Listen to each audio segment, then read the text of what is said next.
and it's chicken, and I got some oil, rubbed the oil on it, and then I had like some kind of garlic, sage, and thyme, and it's kind of got like that herby quality, but also that garlicky quality. And then on top of that, I roasted some butternut squash, some carrots, some onions, and then I think this is what really makes it taste Mediterranean. I also roasted some tomatoes, so it's kind of like it's got gravy on it, so it's a roast dinner. It's meat with gravy, that makes it a roast dinner. But it's got tomatoes in it, which just... Well, that sounds delightful, Michael. Yeah, I'm quite close to finishing it. I was actually expecting not to be that hungry. Like, usually what happens with me, because it's summer, is I take like a large amount of food, especially hot food, and then I kind of like just get tired eating it and stop eating it. But I'm doing a good job eating it, Luke. You are. But it's arguably holding us up. Yeah, arguably. Yeah. It's okay though. We can probably use me talking about food as a cold intro, I guess. Really, is the cold intro just going to be that? You just talking and eating? I don't know. I mean, why not? Back up, chump, Biggie Smalls rips it quick and kicks it quick. You know how black niggas get. With the hoods, fatigues, with the boots, with trees. Flipping trees, making crazy G's. Hitting buckshots at niggas that open spots on the avenue. Take my loot and I'm bagging. Pimping hoes that drive Volvos and rodeos. Flash the roll, make a wet in they pantyhose. Damn, a nigga style is unorthodox. Grip the Glock when I walk down the crowded block. Just in case a nigga wanna act out, I just black out and blow the motherfucking back out. That's a real nigga for you.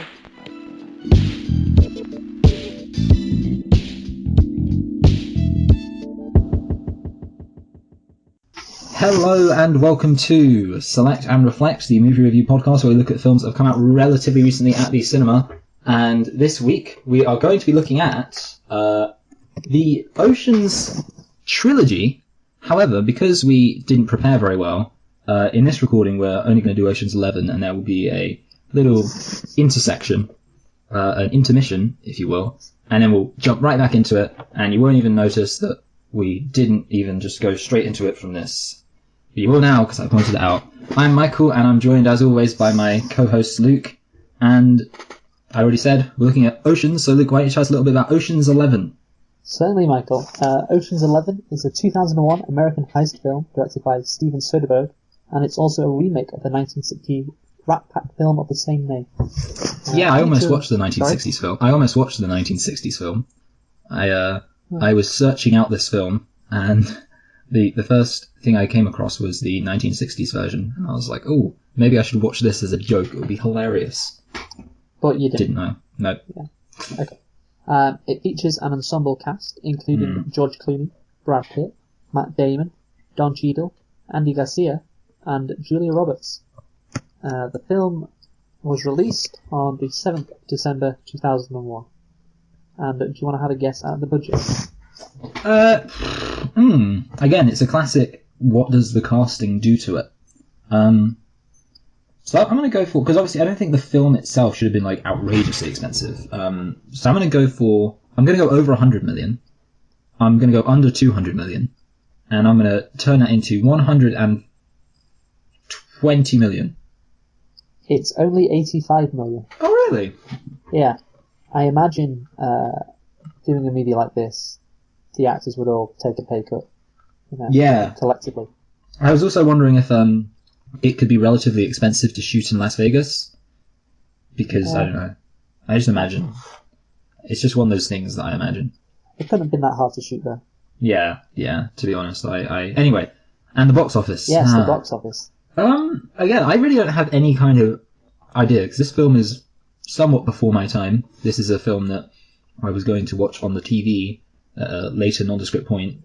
So, I'm going to go for... I don't even know how much films were making in 2001. I feel like this film should have been quite successful, because it's quite well known. So I'm going to go for 350 million. It's a good guess, Michael, and it's probably what I would have guessed if I had to. But this movie actually made 450 million. God.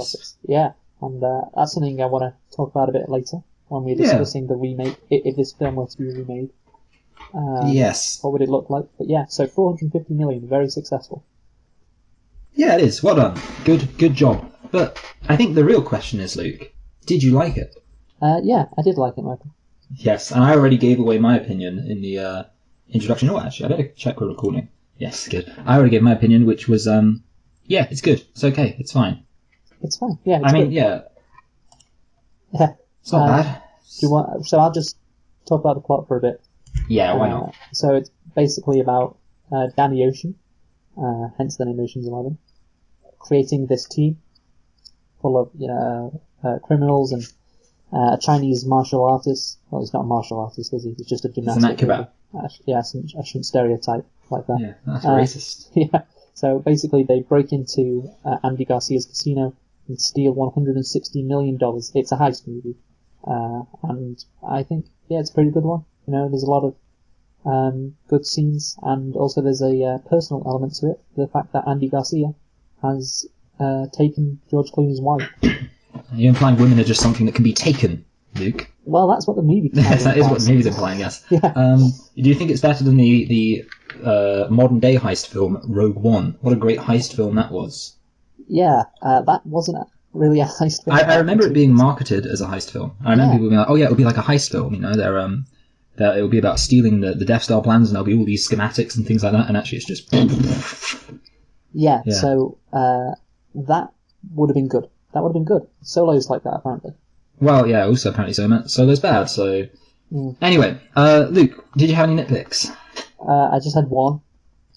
Good, tell us your one. You said you had 5, didn't you? Yeah, I mean, one of these is probably something that you would mention that I just wrote down as nitpicks, but yeah. Okay, my one nitpick is Don Cheadle's accent.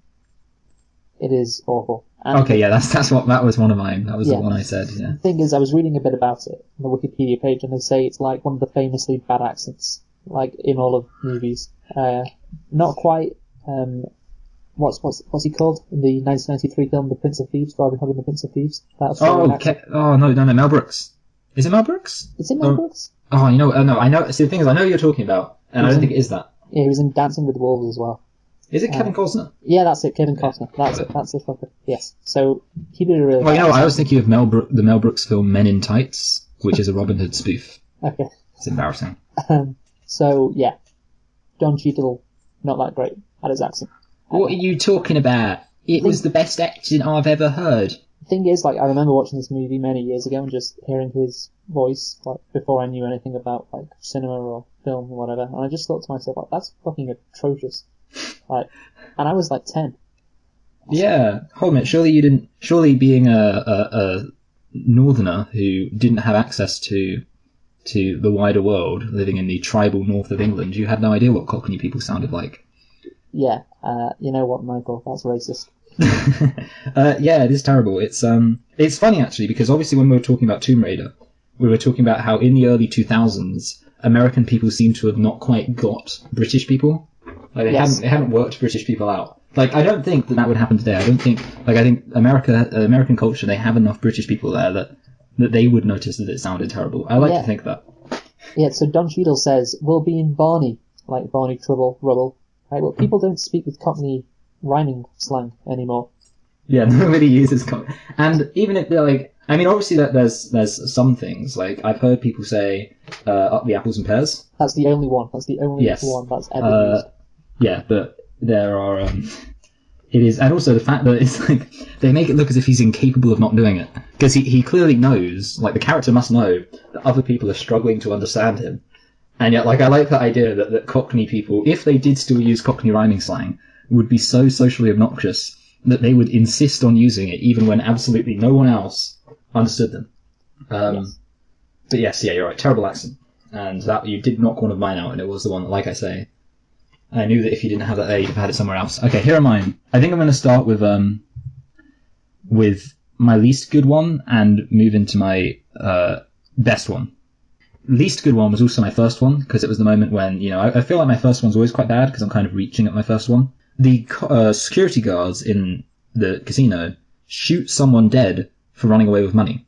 Now, I don't know the specifics of American law exactly, but I think a pretty common law in the West is that you can't shoot someone dead if they don't present a immediate physical threat to someone. You can't shoot someone just because, especially seeing as he's probably not going to get very far. Well, you're completely right, Michael. We've never known American police to abuse their powers. Well, yeah, I guess my real nitpick is that the guy wasn't black. Yeah. Because then it would make complete sense. There you go. Anyway, I kind of just wrote down that Matt Damon going inside the science museum place was, really stupid. It kind of just felt like a contrivance for the sake of, like, making something happen when, obviously he's annoyed by the people inside the van, but you just, get out outside the van. You wouldn't be like, oh, let me run in, I just wanted to say a bit about that scene. I don't know if that was an inside joke or not, because one of the brothers, who that is, or who the actor is. The two twins? Yeah. I recognise them, but you're going to have to tell me, Luke. Well, one of them is Casey Affleck. Oh, really? Brother of Ben Affleck. Yeah. And I was just wondering whether that was an inside joke, like, Casey Affleck is one of the brothers, and he's arguing with his brother in this film, and Matt Damon is just pissed off with it. He just wants to get out the van and not hear them arguing. I don't know. I thought that could be an inside joke. Yes. Anyway, like I say, it makes sense him getting out of the van, but it doesn't make sense if he was saying, like, oh, they've clearly been gone for ages, but let me run in after them. I mean, like, I'm assuming that it's a stealthy job. You're not going to be running like, guys, wait for me! Frank Ocean, as I prefer to call him, the R&B singer Frank Ocean, he looks nothing like he's been beaten up. There's a bit where, obviously, I've actually forgotten his real name, so I'm just going to keep calling him Frank Ocean. He's Danny Ocean. Danny Ocean, yeah. He's some guy he knows, and he knows him for some reason. He's pretending to beat him up, and there's some security guards outside who are, expecting him to be being beaten up. And actually, of course, he's in cahoots with this guy. Goes away, comes back, and they continue the charade for a bit. The people walk in, and Danny Ocean's like, oh, I was just being beaten up by this massive guy, and he's not even got, like a split lip. There's like, if you're being if you're being beaten up by a massive guy for as long as it takes to do a heist, he looks like his clothes are messed up. It looks more like the guy had sex with him than that the guy beat him up. Well, maybe he punched him a bunch of times in the chest. Yeah, I don't know. I mean, it just seems... I mean, like, maybe... you know what? They could have excused it if they had a line where someone was like, don't punch his face so that nobody knows we beat him up. Like, that could be... Like, that's what abusive dads do. They just punch you. They punch you in the ribs, don't they, Luke? Don't they? That's what abusive... You know what? I paused on that, and I didn't mean to. That's going to sound bad. Yes. I mean, I wouldn't know, Michael. I wouldn't know. Anyway, and then the last one, okay. It's pretty silly that Julia Roberts takes Benedict at his word when he said he'd give up Tess for the money. Like, if I've lost 60 million, is that how much he thinks he's lost? 160 million. Danny Ocean's like, what if I told you could get the money back if you gave up Tess? Now, even if I was with, Julia Roberts for one thing, but if I was with someone who I found really attractive, someone I was wildly in love with, if I just lost all that money, I would be like, yeah, sure, because, the logistics of not actually losing her would be completely reasonable. And it's also a stupid question to ask when you think about it, because, like, you'd also think, well, under what context would he need to give up Julia Roberts in order to get the money? So basically, like, what I'm saying is that any person, no matter how much they loved someone, would be completely comfortable telling a stranger that they'd be willing to give them up for money, because, that shouldn't be taken as an indication of their actual priorities. I guess so. But, I guess what I'm saying is that it was a very non-committal thing. It was just, what if I told you could get all the money back if you gave up Tess? And he's like, yeah. And it's not much of a commitment. Stupid reason for her, and obviously it was a bit of a contrivance. Okay, nitpicks done. That's it. Thank you for watching. No. Okay. So there's 3 things we want to talk about. Number 1, I think we could start with the characters, because this is a very character-driven thing. Certainly, yeah. So, I mean, I kind of don't want to ask you to do it, because I think it'll take a while. Do you think that you could do a good job at kind of just recalling all 11 of the people? There's a list on Wikipedia I could get up. Yeah, there we go. Because I was just thinking, like, it's kind of surprising to me, because they have the little kind of introductions for each character. Yeah. And it kind of makes me think that, because I hadn't seen this film for ages, before I watched it, to kind of refresh my memory. And I was watching, I was kind of thinking, okay, yeah, they're going to give all of the characters some real characterization. And they they don't really. I mean, well, they do for some of them, but I was kind of thinking like, okay, well, they're introducing each character individually. Each character is going to get their own moment. Each character is going to have like their own quirks. And I mean, this isn't necessarily the biggest criticism in the world. I don't think it's wholly unreasonable to not set up 11 characters in, robust detail. But obviously, it goes without saying that not all 11 characters are set up much. Yeah. So, well, yeah, just most of them are just like one-dimensional.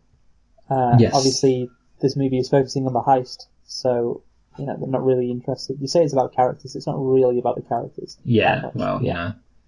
So we'll go through them though if you want. Yes, let's do that. So George Clooney is Danny Ocean. Yes. The title guy. I guess he was ironically an example of the main character being, almost more one-dimensional than some of the like other characters, because the other characters kind of had quirks. His thing seemed to just be, it's handsome, lovable rogue. But I guess obviously he had the thing that made him interesting. So I guess the character itself, the personality, wasn't that interesting.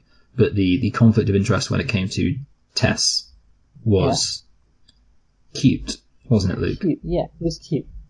It showed he valued his ex-wife or his new wife, if they got remarried, I don't know, more than money. Yes, that's true. Although, arguably, a bit cocky of him. A bit cocky. There's one thing we don't like, is cockiness. I think that's exactly what people like. I think that is what people like, you're anyway, right. Apart from all that stuff about Tess, just repeat what you said about Brad Pitt's character, Rusty Ride. Yes, that is that is a good assessment. Sometimes Brad Pitt acts, and he can act. I guess it's the same for George Clooney. Both George Clooney and Brad Pitt can act, and when you see them in films when they're like forced to act, they play very interesting characters. Brad Pitt's really good in Burn After Reading. There we go. That's your Brad Pitt recommendation. And wait, is that the Coen Brothers movie? Oh yeah, and also George Clooney's in that too. Yeah, just watch Burn After Reading. Yeah, I've seen that. Yeah, they do. They both do a good job. Yeah, especially Brad Pitt. Yeah. Yes. But yeah, in this film they both just play. It's like the Expendables. It's just an ensemble cast of handsome people, and next up is Matt Damon as Linus Caldwell. Yeah, Matt Damon's character was weird. It was. He I didn't really understand exactly why he was going along with it. Like, his whole thing seemed to be like he was the rookie. I guess if you were trying to put him into a slot, it would be the rookie. Like, he seems to not really know what he's doing a lot of the time. He's a bit nervous. But yeah, I mean, you don't really pick up that much about him apart from and then just on a dime, he's suddenly a very convincing actor when he has to play. I can't think of who he's playing. The Nevada Game Commissioner. Yeah, that's it. Yeah. Suddenly he does like the most he looks absolutely. Brad Pitt's kind of teaching him how to kind of bluff, basically. Yeah. And he must have done some pretty good lessons, because it's a 2-minute conversation. It's literally like he's doing everything wrong, and then Brad Pitt's like, "Don't do that," and then the next scene we've got Matt Damon. He's just fantastic. Yeah. Also, I think his character was probably the son of one of the original characters in the 1960 film. Okay, you know what? Because I actually didn't want to look like I just wasn't understanding the film. I was wondering like whose son he was supposed to be. Yeah. Yeah, that's a good Easter egg theory. Yeah, I'm not going to look it up, but that's what I'm going to guess. Yeah, that's. Next up is Don Cheadle. But doesn't that make it a soft reboot, Luke? That's crazy. Oh. Because it's in the same universe. That's madness. I think. Yeah, I would assume you could be right. Yeah, maybe. And it's a soft reboot. Wow. Next up, we have Don Cheadle as Bashatar. I mean, we've already gone over this. Yeah, enough about him. We have Bernie Mac as Frank Catton. Frank Catton? Is he the nerd? The Jewish-looking guy? No, he's the black guy.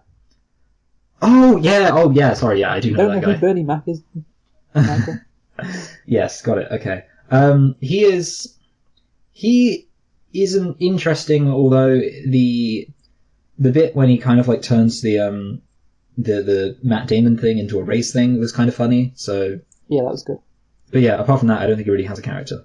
No. Apparently, the reason why they stopped making these movies was the fact that Bernie Mac died in 2008. Oh. So yeah, they would have continued on with the Ocean's 14, Ocean's 15, but yeah, unfortunately, he died, and so they didn't want to continue making them. Well, anyway. That's sad. Yeah, So that that's- is sad. Yeah. So we got Scott Caan as Turk Malloy, and Casey Affleck as Virgil Malloy, the two twins. Yeah, Get a bit of a scene at the beginning of the movie with them racing. yeah. I had no irrelevant, like bizarrely irrelevant. I remember watching that and being like, okay, that's going to there's going to be some scene with remote control stuff or something. And I think there was. Okay, so I'm actually trying to remember this now. Were they the ones remote controlling the van? Yes. Well, one of them was. That was Casey Affleck.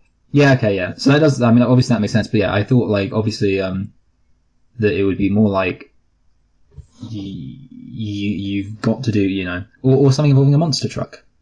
Yeah, maybe. Wouldn't that be great? But yeah, surprising.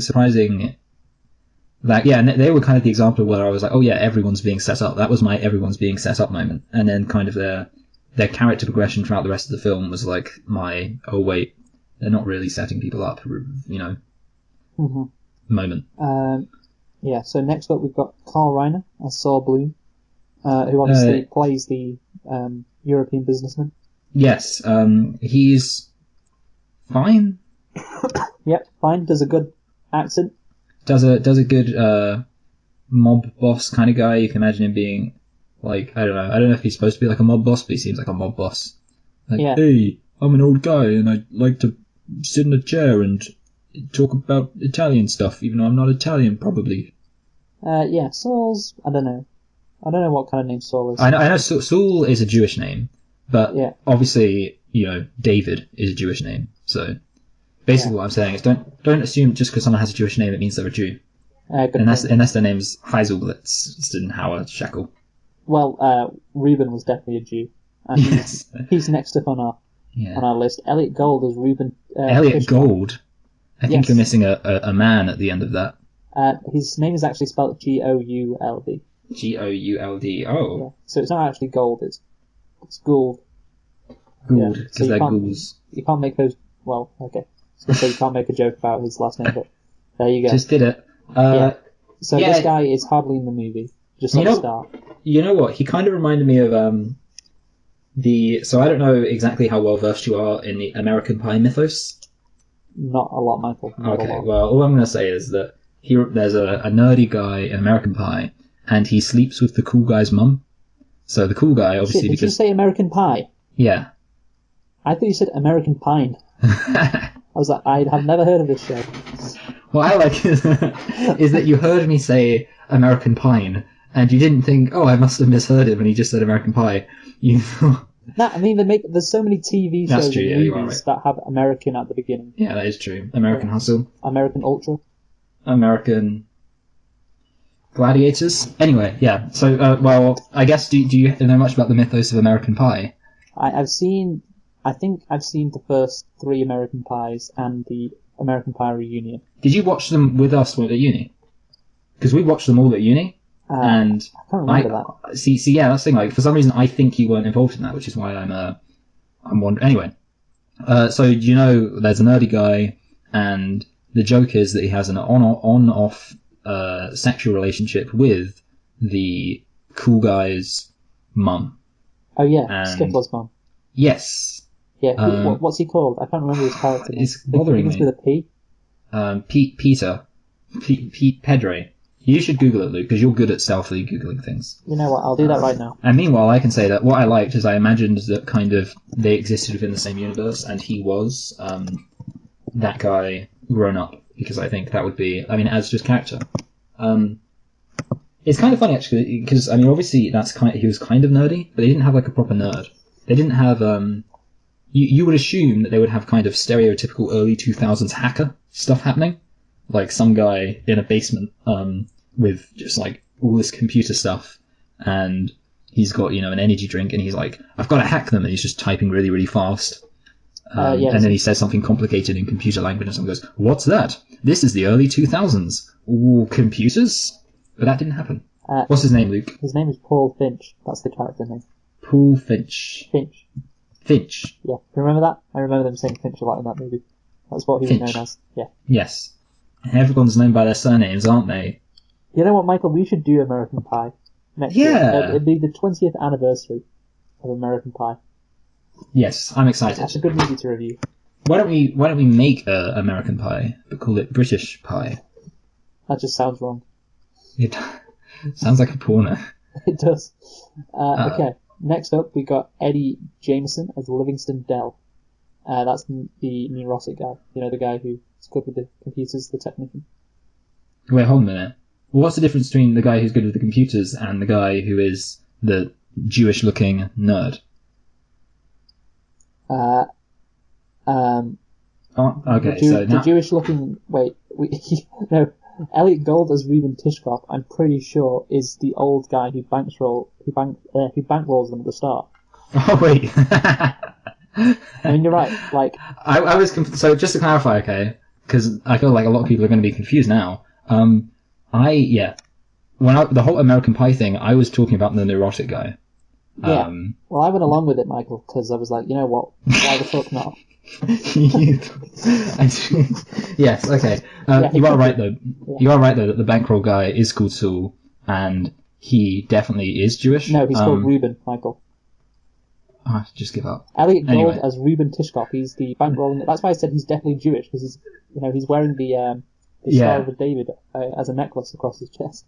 Yeah, it's true. Okay, so yeah, we've already said everything we need to say about the neurotic guy too then, because literally everything I said about it's so funny because everything I was saying... But now we need to talk about Reuben Tishkoff's character. I was talking about hacking.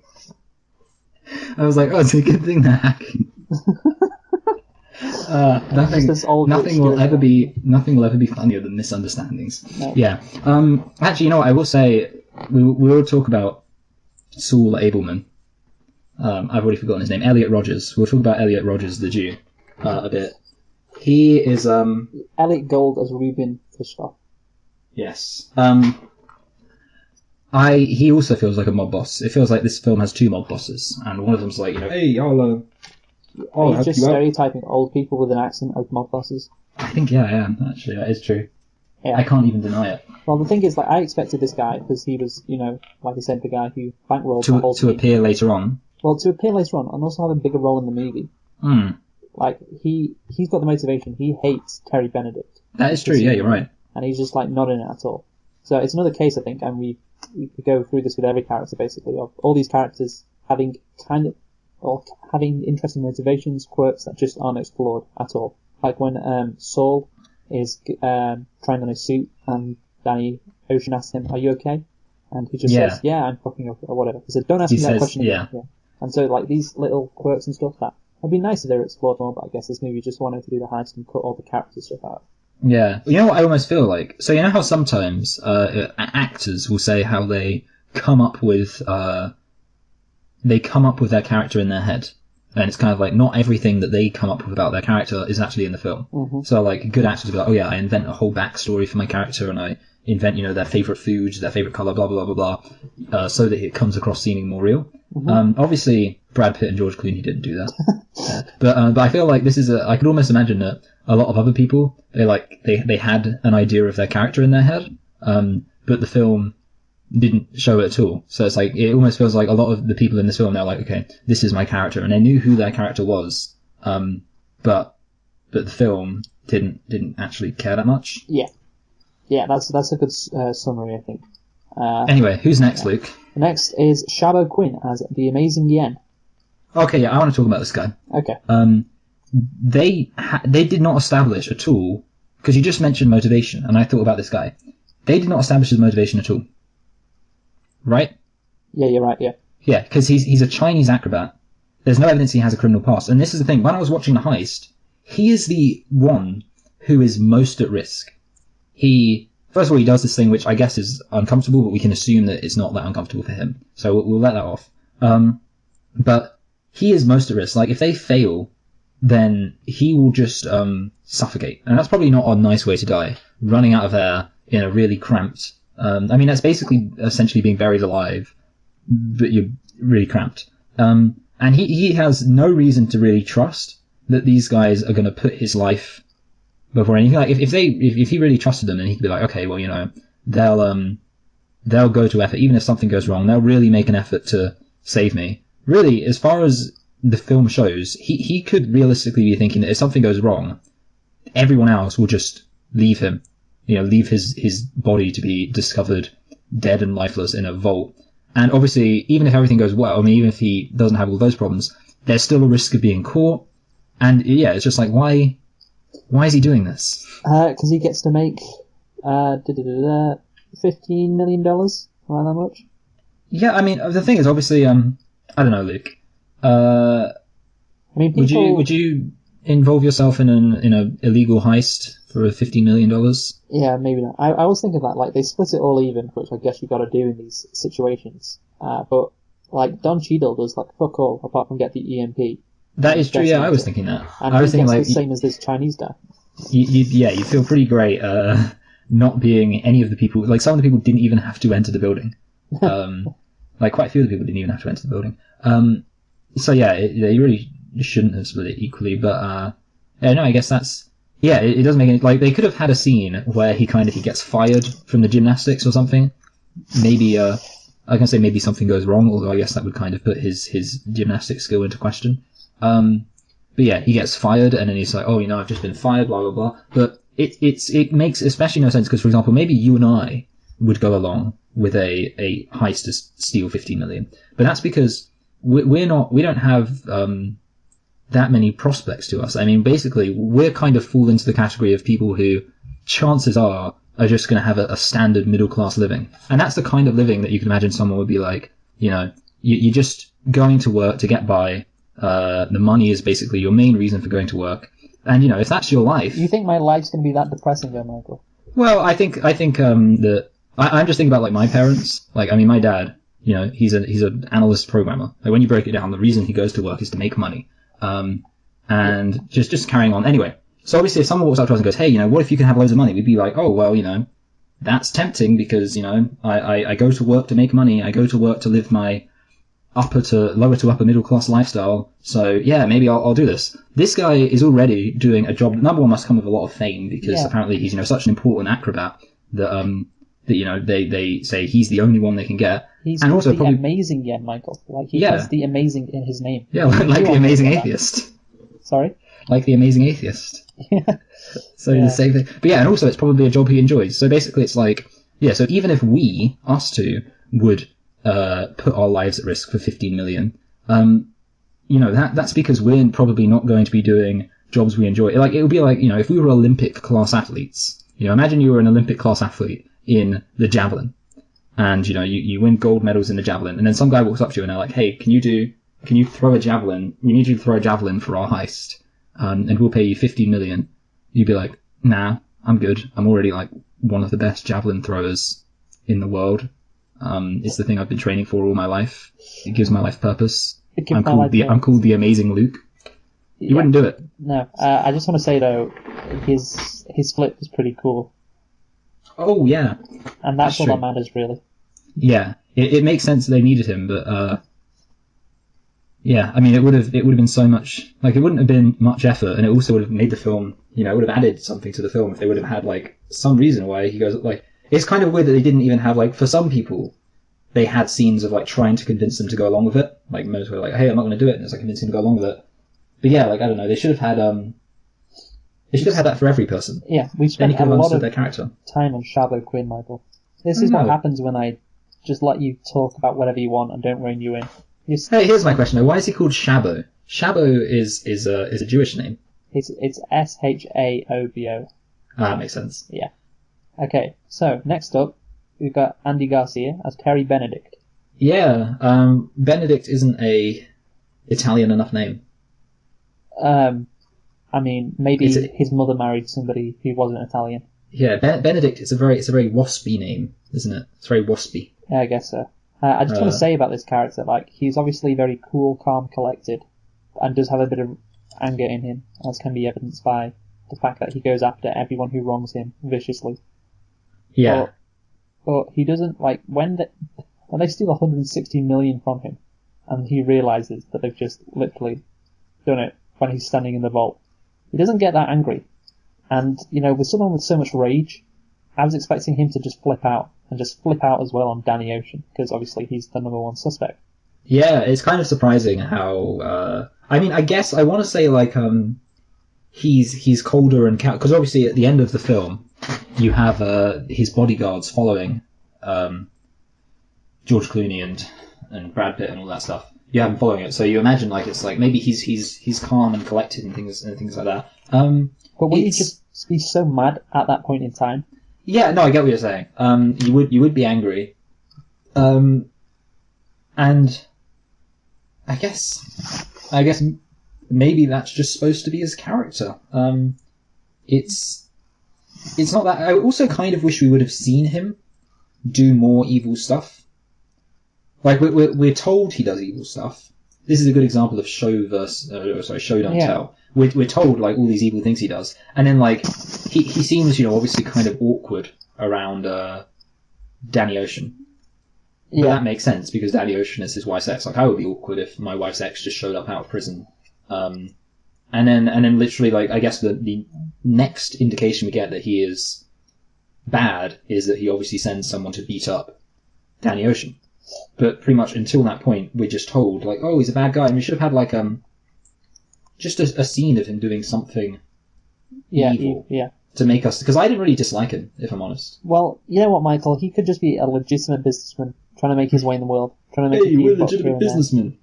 Yeah, he's just a good businessman. He's just doing his best, doing his job. He's proud of what he does, and yeah, like these criminals are trying to come in and rob his casino, which is perfectly legal and everything. Yeah, that's true. They're kind of basing it on hearsay, like basically just. And also, it's worth noting the things that they listed, or like the main thing they listed, wasn't even illegal. Like they listed that he drove someone else out of business. Yeah, it's not illegal to drive someone. Like I kind of like that idea. I like the idea that he's not a criminal. He's just he works within the law to screw people over.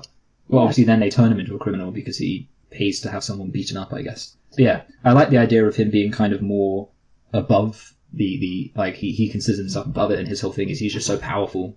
But you know that the mobs run the casinos, Luke. That's how they. Well, I don't know. See, I mean, if they're not, they should, because it seems like a pretty great place to money launder. You're just like, hey, actually, I want all this money. Did you see when Danny Ocean was making a phone call at the beginning of the movie? What casino was in the background? Trump? Yeah, Trump Plaza. I didn't even know. To be honest, I didn't actually remember that. I just guessed that would be what it is. Yeah. Talking of money laundering and criminals and mob bosses. Well, yes. Maybe they are in the casino business, considering Trump was. Yeah. Trump should have been the villain. That would be good. I think if they remade it, they could do they're robbing Trump. But like it's one of his sons running the casino, and Trump's just in the White House, and his son keeps having to call Donald Trump while he's in a very important meeting. You know what? Trump Jr., I think it's Trump Jr., looks a lot like Eggs Benedict. Yeah, I guess so. And he doesn't have a neck, Trump Jr. as well. That's something that I think it's necessary to point out. The guy literally, he doesn't have a chin, sorry. Like, there is no, like, separation between his neck and his face. He looks like a thumb. Yeah. Yes. So next up, we've got Julia Roberts as Tess Ocean. It's a very weird name, Tess Ocean. So I guess this film is kind of sexist. Yeah, it is. It very much implies that there's no way around the fact that it's pretty much literally the woman is just a pawn in this power play between two men. Yeah, she's a prize and she's there to be won by either George Clooney or Andy Garcia. Yeah. Have you ever heard the great quote, Luke? In the game of patriarchy, women are not the opposing side; they're the board. Yeah, that makes sense. It's a very good line, and that's true. Yeah. And yeah, it's there's not really much. I guess, I mean, it kind of, you know what, it made me think about Daddy's Home. I'll tell you why it made me think about Daddy's Home. In Daddy's Home, a film that is in no way sexist at all, she kicks out Will Ferrell and she kicks out Mark Wahlberg. She kicks out Will Ferrell for, losing his cool and, giving in to all the bad things. But she kicks out Mark Wahlberg for being, a manipulative, bad person. And basically what I'm saying is, Luke, whatever your opinion on Daddy's Home is, you can't deny that that's a lot more empowered than being like, oh, I guess this guy just showed up that dude, so now I'm his. So there we go. Yeah. That's my one compliment to Daddy's Home. Yeah. Also, I just find it weird that the one person that Julia Roberts managed to move on to after breaking up with Danny Ocean is the head of this casino Yeah, That's there his is name, a story there. Yeah. Okay. Like, how did he meet Andy Garcia? Oh, how Yeah, did she meet Andy Garcia? Sorry. Yeah, it is a. I was kind of thinking that, like, she's very lucky, really, when you think about it. I mean, just casually marrying Millionaires. a million, I probably assume a Danny Ocean's a billionaire. millionaire as well. Well, I think Danny Ocean probably wouldn't have been, because I feel like if he made his money from stealing, then they probably would have confiscated a lot of his assets. Maybe she's a gold digger. Yeah, but what about the assets they don't know about? Yeah, maybe they were able to find out about all the assets somehow. Yeah, maybe. Who knows? Who knows? So yeah, that's all the characters. By the way, for Ocean's 8, initially, I wanted to ask about Ocean's 8 actually, but yeah. Initially, I thought it was going to be Julia Roberts as the person. Obviously, it's an all-female movie, and I thought Julia Roberts was going to be the leader. Maybe she, got some information from her husband or some skills from her husband, and now we're ready to lead a heist of her own. But no, it's Sandra Bullock instead, who is Danny Ocean's sister. Yes. So Julia. No, these movies were a chance for redemption for Julia Roberts. The character that she plays, as she's not just some prize to be won. She can do some, heist stuff as well. She's smart, she's clever, but apparently not. Although, you know what, Luke? I feel like if they did that, it would be a bit like in Attack of the Clones, when they suddenly make Padme really good at shooting things in the arena scene, and it's like, okay, well, she's just been some kind of boring, emotionless pawn who solely exists to tempt Anakin, like some kind of seductress, and then suddenly it's like, oh, she's also an action hero. Bit embarrassing. Yeah, but that was suddenly. There a lot of time between this movie and the last Ocean's 13 movie. They could have made her a mob boss. She could have been like, hey, what are you doing here on the day of my daughter's wedding? And then someone would be like, oh, wait, she's a woman. She's a chick. Where's a chick handing out favors on her daughter's wedding? She'd be like, hey, I walked my daughter down the aisle. My daughter's called Meghan Markle, and we're progressive. That sounds convincing. Okay, so we're going to have to talk about Ocean's 8 and the fact it's an all-female thing, because there's a thing about all-female remakes, which we should... It's fun. Is it going to be as badly received as Ghostbusters? Well... The answer is no. Yeah. Anyway, next character. I feel like we're done. Yeah, we're done with all the characters you like. Okay, so basically, the story, there is none. I mean, it's just a heist movie, Michael. Yeah, it's a heist movie. So the heist is... I only have a few things to say about the heist. Okay, go for basically. Number one, some logistical criticisms of the heist. Actually, I think I only have one logistical criticism. Logistical criticism. That's a hard 2 words to say. Logistical criticism of the heist. Number one, they seem to be really banking on Mr. Benedict leaving Matt Damon alone because he's forgot his pager. Like, yeah, but he says like, "Oh, I forgot my pager," and then Mr. Benedict's like, "Oh, can you go? Do you know your way back?" And it's kind of like, it seems to me like there was a realistic risk there that he would go, "Oh, let's go get it." Yeah, but like, I don't know. Like, would he be that bothered? Because this guy, as far as he knows, is just part of the Nevada Gaming Commission. I don't know. See, like he's the least threatening suspicious person. Yeah, least suspicious. Yeah. Yeah, I don't know. I mean, I guess I'd say it seems like people can be like. I'm not necessarily suggesting he would even be suspicious. I'm just suggesting he might be like, oh, it's okay. I'll wait. Like maybe he wants to walk him out because he's friends with him. Like I'm not suggesting that he would be suspicious. I'm suggesting that there are a variety of other reasons why he might have not just left Matt Damon alone. Just not even because he was concerned. Well, I think that was done without Matt Damon. Yeah, actually, I think. But hold a minute. Isn't that only because George... So I might be kind of not really accounting for all the different variables, but isn't that only because George Clooney showed up with Matt Damon? But they didn't know George Clooney was going to show up because George Clooney went rogue. He didn't know, but it would have been okay anyway. Yeah, it would have been okay anyway. That's true. That's the only... the other things... There were things I wanted to say that were logistical criticisms. Both positive. Okay. Number one, I thought that it was a good use of extra unforeseen variables to increase tension, and in particular the suitcase being placed on the thing that the Chinese guy's trying to get out of. He places it because obviously there is these lasers on the floor that will trip if someone steps on them. Mm-hmm. And the suitcase is almost going to fall off as he kind of climbs out of the vault, the safe thing that he's been transported into, and he catches it at the last minute. But it's like, that could it's just a nice example of it could have been simple, but they're like, we'll just throw this extra thing in there, and it's it's not contrived, it's not silly, it's just completely appropriate. Okay. The perfect level of extra. And one more thing. I like the fact that we didn't know the whole plan up front, and I like the fact that it was a surprise. Like, there were surprising things in this, which I guess, like, the problem is obviously because a lot of the beginning of the film, like, I'd say, I don't know, tell me when you draw the cut-off point, but I'd say the first half of the film at least is just them planning the heist.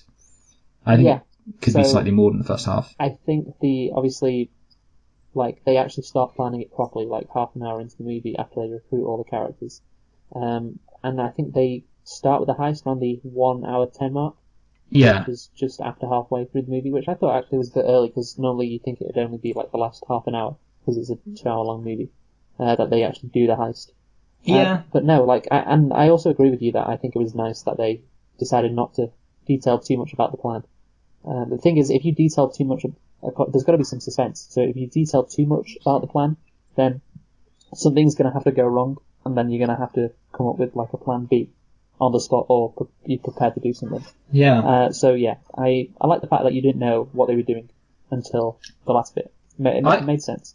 I find heist movies innately fascinating because you have to do two things. Like, these people are screenwriters, so you have to do two things. Number one, you have to come up with a plausible means for criminal geniuses to pull off a heist. And obviously, as a screenwriter, you have advantages. You can determine what the security of the other people are. Sorry.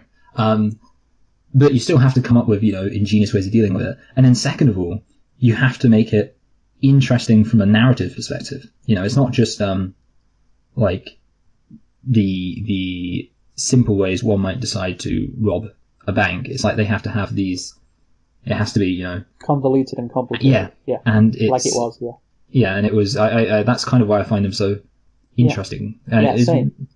Like, I'm excited to watch them, so I want to see what's going to happen. I want to see how they're going to deal with it. Nothing like watching people. It's kind of, when you think about it, almost a deconstruction of a narrative.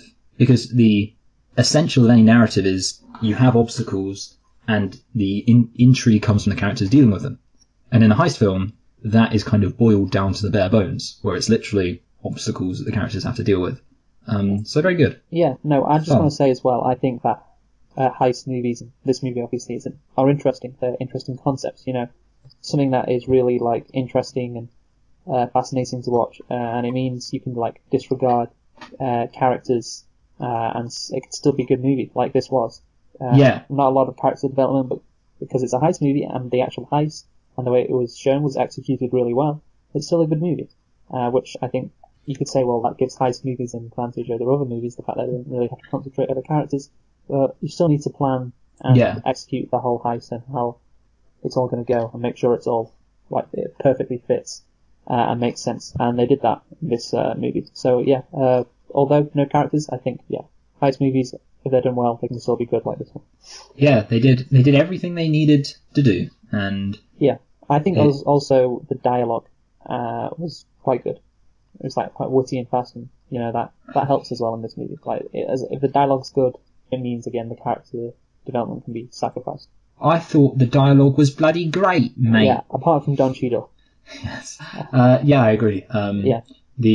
It felt quite believable. You know what? Actually, this is probably my one big criticism. I felt this kind of encompasses everything we've said about the characters. Yeah. The one thing this film missed was two things in a way: a heart, in terms of the ensemble of heroes. I did not kind of get a sense of camaraderie or friendship or thingy, and also again kind of an antagonistic force. Like I say, the villain was not very convincing. Because, for example, I think of the Italian Job, especially. I don't know why I remember the remake. They have the villain of the Italian Job. He finds out this information from some guy, and then he just shoots him in cold blood. He's a villain, and it's kind of like the Italian Job remake. I think is a good film. Yes. Anyway. Well, I just wanted to say, Michael, that another couple of things on the fact that on heist movies in this one as well. Well, I think this movie had a little bit more than the standard heist movie, because Danny Ocean was getting back at the guy who, quote unquote, stole his wife. Yeah. Which was, it's an interesting twist. It gives, the heist like a personal connection. And I think that, that definitely did add to the movie. Like, it gives it something extra, something more. And then, I think, obviously, this new Ocean's 8 film coming out, that's probably what it's going to lack, because I doubt they're going to bother with all that stuff. So I thought that, again, the personal connection between Andy Garcia's character and George Clooney's character, that's what made the heist movie a little bit more than just a standard heist movie. And also, one more thing about heist movies, I think the rewatchability of them is low. You're right. So obviously, once you know the plan, and the mystery and the suspense and the tension just goes away. So yeah, you can only really watch them once, which is perfect actually if you're seeing it at the cinema. Yes, that's true. And they should also do an all Asian remake called Asians 11. Oh, that'd be a good parody. What it could be is it could be a group of Chinese acrobats who are planning this heist, and then they're looking for this generic, like they're looking for this white guy, and it's like all the Chinese acrobats are like sat down and like, who's this guy we're looking for? It's like, we're looking for some generically handsome white guy. Yeah, and he's like 5'10" and in his 40s. They're like, we found him. This is the guy we're looking for. We need you to do this very specific thing. We're all going to be flipping around. Yes, you're right. The thing did add an extra interesting thing, and also, I mean, this did make me think. Like, I couldn't help but think about the fact that Rogue One was supposed to be a heist film when I was watching this, and I was thinking, like, yeah, just if they would have just brought in, like, I don't know, the type of people who wrote Ocean's 11 and said, write Ocean's 11, but you can have alien abilities. So they could have been like, Rogue One. It could have been like, hey, we're looking for. They could have called it Rogues One, and the main character could have been called Rogue. It'd be like, so for example, we need a guy who has telepathic abilities, and they go to a planet where there's because with aliens, you could do Ocean's 11, but with even more, you could have like, we need a guy who can smash open this door, and they go to a planet where there's these massive giant aliens, and aliens would have been so good. Rogue One could have been so much better, Michael. Like, yes. They didn't give a shit about the characters, and okay, fine. If you're going to go down that road, then make it a heist movie. Because like we said, it's okay to not have that much character development, because it's all about the heist. All about how can they pull this thing off. But alas, they did not do that. Anyway, I want to talk about the fact that if this movie was remade, what would it look like? That's fine. And then probably we can talk about the Ocean's 8 stuff, and then we'll give our reviews of this film. All right, what do you want to talk about specifically, Luke? I'm interested. So, this is my premise. So, I think it'd be really difficult to remake this movie, for it to have as much success as it did in the early 2000s. I think that'd be really difficult. And here's why. I think in the early 2000s, it was the peak of celebrity culture. Yes. What do you think of that? Yeah. So. I'm thinking of the Expendables, and I guess the Expendables is the modern, but that's not even that modern, I guess. I do agree, you're right, though. Yeah. Yeah. So it was all the biggest names in Hollywood, and all the biggest names on the planet, obviously, because you don't get more famous than actors apart from the President of the United States. You had obviously Brad Pitt, George Clooney, Julia Roberts, Andy Garcia, Matt Damon, all these A-list actors in this movie, and I think that's why people went to see it. It made $450 million, and it's because you have all these incredibly famous people in this one film, and also it's a decent film as well. Well, if you made this movie in 2018, you would not have nearly as many famous people to pick from. No one cares about actors anymore. Yeah, who's the most famous actor? Well, it's Robert Downey Jr. probably. And he's not. I mean, he's been around for a while. Yeah, if you. I brought up the Expendables. The Expendables are kind of a good example because the whole thing with the Expendables is they're all action heroes from the 80s, yeah. Yeah. Yeah. I mean, if this movie was remade right now, you'd have Robert Downey Jr. and I don't know, I can't really think of Tom Hiddleston. I don't know. Channing Tatum. Channing Tatum? He's not that big, is he? He's a thick boy. He's a thick boy. Wow. I don't know, Matthew McConaughey. Yeah, again, okay, I guess he's kind of famous. Matthew Broderick. Of Ferris Bueller's Day Off fame. Still, Brad Pitt is still incredibly famous. And so is frickin' George Clooney. Yeah, I mean, Leonardo DiCaprio is famous, but DiCaprio, there you go, there's one. he would have been as famous, you know. I mean, it wouldn't have been amiss to see him in this film. No, yeah, but he's had success also in the last few years. Yeah. So DiCaprio would be an A-list actor who would fit the bill in this movie. Here's my theory, Luke. But that's it. I can't think of anybody else. This is my theory. Good actors seem to be going towards smaller kind of artistic films nowadays, and generic fun action films seem to increasingly be employing no-name actors. That's my theory. So Star Wars has, you know, none of the new actors are that kind of, you know, big. None of them are massive box office draws, things like that. Whereas you look at kind of the famous actors, like Leonardo DiCaprio. I mean, he's going to films like The Revenant. He's going to Edward Norton's going to films like Birdman. Well, you know what? People are going to, yeah. I've just been thinking about a person that we missed who is the most famous actor, which is The Rock. Oh yeah, The Rock, the fucking The Rock. Rock's in everything. But The Rock would not work in this movie. He would not, and he's an action movie star, and he's not really an actor. He's not subtle. That's his problem. He's not subtle. No.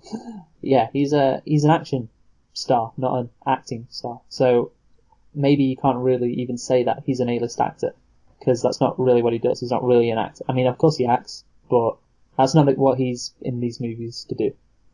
Yeah, these films are kind of like a less obnoxious version of the Fast and Furious films. What, the Ocean's films? Yeah, well, they're both about a group of people doing something. I Can guess. you deny that? I mean, okay. No, but it's like kind of like vaguely. No, yeah, but it's like vaguely. I don't want to say like criminal, but like stuff related to criminals. I don't know, Luke. Fine, Yeah, I'll just withdraw my opinion. You know what? They are similar in the looser sense. One is really, really dumb.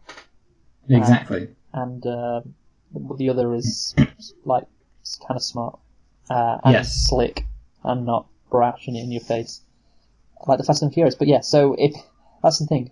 If you were making this movie now, just to conclude, because of the decline of celebrity culture, it wouldn't be nearly as successful, because the actors that are around nowadays just aren't as famous. They're still famous, obviously, but they just aren't as famous. And the two people that could compare to how famous George Clooney and Brad Pitt were, one is Leonardo DiCaprio, and he would be a good fit, he would be the only fit. But number two is The Rock, and he is an action star. He is not a... He could not be in this movie. So yeah, very hard to remake this one in 2018. So, Ocean's 11. It's a fun movie. It's a cool movie. It's got a lot of celebrities, a lot of A-list celebrities in it. And yeah, if you've never seen it before, I mean, you wouldn't really be listening to this review if you've never seen it before. But if you know someone who's never seen it before, you know, and you want a film to watch, then watch it with them. You know, they're gonna enjoy it. It's fun. Like I said before, apart from Don Cheadle's accent, I don't think it's got really any major issues with it. And yeah, it's a good time. Heist movies you always get a good time with heist movies if they're well executed. Always. So yeah, that's it. Ocean's 11. Good, solid movie. And I will give it a 7.5 out of 10. Yes, I agree. It's actually kind of surprising how much Don Cheadle's accent makes this film worse for me. Like, it's one of those things where you'd think it would kind of be like a minor thing, but it's just so irritating. Yeah. It's a fun film. It's a fun film. It's it's a film that I'd say is fun for the whole family too. But like you say, it's not a very rewatchable film. So if you've already seen it, then there's no real point going back to it. And obviously, if you've listened to this review and you haven't seen it, then we haven't actually spoiled like the major twists. So you know you'll still get fun from like, oh, that's how it's going to work out. But yeah, I don't really have much to say about it, apart from the fact it's a good film. I guess, like I say, it lacks because there is not a heart. I didn't really care about the relationship or the friendship or the kind of collective will of the ensemble cast. I just enjoyed the ingenuity. It was the bare minimum. Yeah, the heist action. And for that reason, I'm going to place this one. You'll be happy to hear, Luke. I'm going to place it above Daddy's Home. But I'm going to place it below The Minority Report. Which Okay. I think pretty reasonable place to put it. Yeah, that Below is, the Minority Report. that is pretty reasonable. Yeah, I think I also gave Minority Report a 7.5. Yep, So yeah, classic. I think it's better than like Dunkirk, for instance. This movie. Yes, it's better than Dunkirk by me. So It's slightly, but better. okay, so now we're going to discuss Ocean's 12, which is of course the sequel to Ocean's 11. And Luke, do you want to do the whole box office budget thing? Yeah, why not? Why not? All right, Let's fine. get us going. So, We'll Ocean's keep things quick. Yeah, Ocean's 12 is a 2004 American comedy heist film and the first sequel to 2001's Ocean's 11. Like its predecessor, which was a remake of the 1960s heist film Ocean's 11, the film was directed by Steven Soderbergh and used an ensemble cast. It was released on the 10th of December 2004, so 3 years after the first one. And do you want to have a go at the budget? 100 million. 110. Okay. Box office, 400 million. 362. That's not bad. Okay, good. Yeah, both decent guesses there, Michael. Well done. Yes. And did you like the film, Luke? No, I did not. Yeah, I thought the film was disappointing. It was shit. I don't know if... Okay, so maybe we'll talk about that, because that's interesting. I kind of found it a bit, like a lot of more of the same, but yeah, I'm interested to hear your substantiating of it being shit. So, but first of all, nitpicks. What are your nitpicks, Luke? Well, I have 3, Michael. Yeah, sorry. How many do you have? Yeah, I have 2. You have 2. So, do you want? Oh, actually, no, I go first, don't I? 'Cause Yeah, okay. of course, that's how we do it. So the first one I just noticed, I like seeing this when it happens in early 2000s and late 90s films, which is somebody said the word retarded. There's a bit where Brad Pitt says, like, "Are you retarded?" Casey Affleck says it Oh, as it's well. Casey. Okay, yeah. To be honest, I think Casey Affleck says it to Brad Pitt, and that's No, why he says confused. it, well, he says it to his brother. All right, well, okay. Apparently, lots of people say retarded, and I just noticed it the first time. But yeah, that's not really. And then the other one's not really that serious either. But right at the beginning, it says 3.5 years ago. But I really don't think you can do that without a frame of reference. You know, you can't start your film 3.5 years ago. You start your film in the present. No, you start your film whenever, and then once that bit's over, you say 3.5 years later. It doesn't make sense to say 3.5 years ago. Anyway, Luke, what are yours? So, my 3 is number 1. Brad Pitt is always eating something. Oh. Like, I didn't point it out in the first one, and I should have, because it's the second time he's eating something. He's eating like these crisps while talking on the telephone, and it just clicked. It's like, fuck me, Brad Pitt is eating in every, and he did it in Ocean's 11 as well. Yes, he does eat a lot. Like this You're guy, right. like it must be in his contract. You've got to eat while you're talking because it makes you look cool. It does make him look kind of cool, to be honest. Yeah, it does. But it's like it's annoying. Yes. Yeah. Okay, the second one is like they have this warehouse, obviously, when they go to Rome, and they set all this equipment up, and they have this model of the place, of the museum where this Fabergé egg is being stored. I'm just wondering, how do they get that all together? Like, they've got like 2 days to plan it all out. How do they manage to do this? You know what? I mean, the time frame was something that kind of made that kind of stretched belief. Which, to be honest, I do think it happens with quite. You're surprised at how much they can throw things together. This one really rubs it in your face with the time frame. You're right. Yes. So in the first Ocean's 11, in Ocean's 11, you had like you had them do this elaborate plan, and it took 2 weeks to do. And I was like, okay, maybe Danny Ocean thought all of this over the period of like a couple of months. But in this one, it's like they got 2 days to do it, and they somehow managed to get all this stuff and this warehouse and, like I said, this model and figure it all out. A bit unrealistic. Yeah. And the last one is when the police arrest them all as they're trying to rob the museum, they put all these guys, all these thieves, in the same room or the same cell when they arrest them. It's because Italians are poor, so they don't have enough room for big prisons. Prisons they're not, multiple rooms. They're not got like separate cells. I mean, all these people know each other. They're all thieves. You know, maybe that's not a good idea. I'm not sure though. Yeah, I don't know. It didn't look. I guess like I'm going to assume that the place that they were held in might well have been an actual police station, if not a studio modelled on an actual police station. And therefore, I guess there are actual police stations with massive cells like that. But yeah, it does seem a bit. I bet you don't want to drop the soap in that prison cell. Probably not, no, because you're going to need it because it's quite dirty. Yeah, that's why. So, yeah. do you want to? I wanted to start with something that I thought was good. So I want to start with everything that I thought was good, which isn't that many. Oh, actually, sorry, no, I do have another nitpick. I just realised. Oh, disaster. So it kind of relates. Julia Roberts' character. There's a joke where where Julia Roberts exists within the universe of the Oceans franchise. Oh wow, you thought this was good? You know what? I thought it was. I thought it was okay, but this isn't necessarily what I wanted to talk about. Is my nitpick relating off it, but then I would talk about kind of my opinions on it. Alright. Yeah, the nitpick coming off it was I was thinking like Julia Roberts, seeing as there was apparently a big media fanfare before she even got there, like she arrives. Which first of all, it's kind of weird that fanfare would even happen so quickly. But yeah, there's a big media fanfare before she shows up, and you'd kind of think like somebody would have told Julia Roberts, because obviously they do get caught out because it's kind of like they find out the real Julia Roberts is doing something else. But somebody who knows Julia Roberts in the even couple of hours where the media are all outside taking photos and stuff would be like, hey Julia, you know that there's loads and loads of people. There's in Italian, there's all this stuff about Julia Roberts being there. I would just thought it was a bit. I would think that she would know. I think as a celebrity, when people are excited for you to be going somewhere. But okay, that's not really important. What is important is I thought so. This is one of those films. It's a bit like Terminator 3, in that it's a lot more ridiculous than the first film. Because the thing about Terminator 3 is not, in the strictest sense, a good film. But you can appreciate just how stupid it is, and how over the top it is, and the fact that Arnold Schwarzenegger puts on some pink glasses that he steals from a gay bar. Hilarious. Hilarious. Yeah. So yeah, I guess within the context of this film being kind of ridiculously stupid and not seeming to take itself very seriously, the Julia Roberts, the joke that Julia Roberts looks like Julia Roberts was something that I was like, ha. Yeah, well, I'm sorry. I mean, it is listed as a comedy heist film, Michael. I know, I saw that. Was the first one listed as a comedy heist film? No, I checked. Yeah, because I saw it when I looked up, and I thought, I mean, you can tell this one's like, I don't know, yeah. Yeah, it's a heist. Yeah, the first one's a heist movie, and the third one's a heist movie. This one's a comedy heist movie. And the thing is, it's okay if the first one was a comedy heist movie. Yeah. But, if you go into an Ocean's 12, which is obviously the sequel to Ocean's 11, you're expecting something similar to the first one. Like a good old heist movie.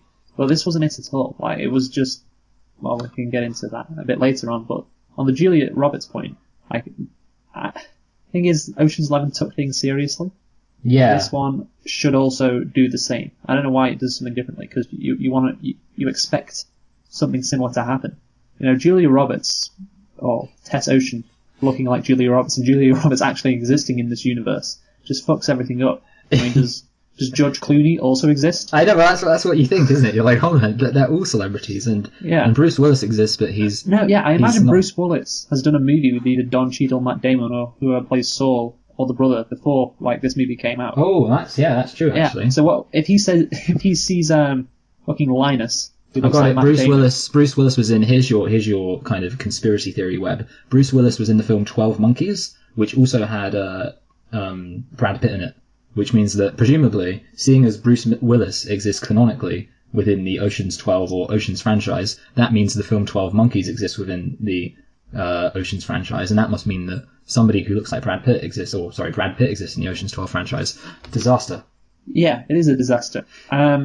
It takes all the seriousness away from it, and I know these are kind of meant to be fun movies, but now it's like we're not even in the real world anymore. Now it's like we're in some fantasy land, and everything's ridiculous, and there's no stakes at all, and I think you're going too far there. You're kind of jumping the shark.